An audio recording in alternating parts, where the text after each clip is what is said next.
energy neutrons such as slow thermal neutrons are only available to cause fission in an odd number of neutrons. Therefore, the main application of uranium fission today is thermal reactors fueled by U-35 and incorporate a moderator such as heavy water to slow down neutrons, keeping the reaction longer as it captures less neutrons.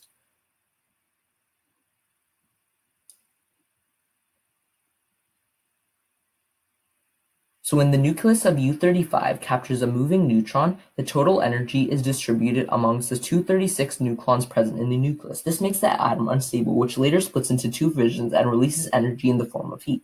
After this, two or more neutrons come off in the process, and if those neutrons cause the nuclei of other uranium atoms to split, creating a chain reaction. About 85% of the energy is released in kinetic energy in fission fragments. However, solid fuel can only travel a microscopic distance, thus converting the energy to heat.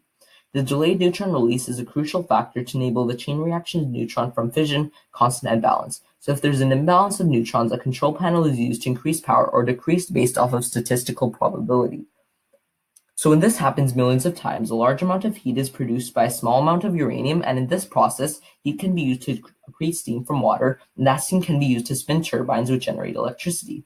The generator uses the turning motion of shaft to rotate a rotor, which has oppositely charged magnets surrounded by copper wire loops. Electromagnetic induction is thus created, generating electricity. It's amazing how something so small can generate something much larger. So although nuclear energy does have its pros and cons, is it really a reliable energy source? So firstly, nuclear energy has been a clean energy because the power plants do not release carbon dioxide. While this is true, it is deceiving that nuclear power plants may not emit carbon dioxide during operation, but high amounts of carbon dioxide are emitted in activities related to building and running the plants. So as a matter of fact, nuclear power plants use uranium, but the process of building and running the plants creates much more carbon dioxide. So carbon dioxide is also released when the plants are actually built, as well as the transport of nuclear waste.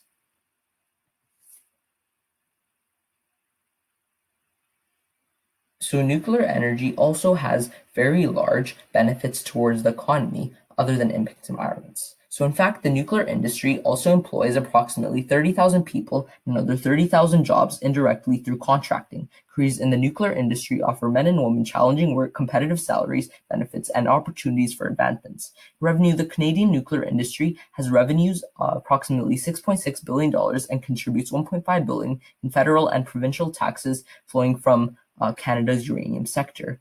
Not only is that cost compared to other sources, uranium fuel is abundant in Canada and has a long history of stable pricing. Very good for businesses involved.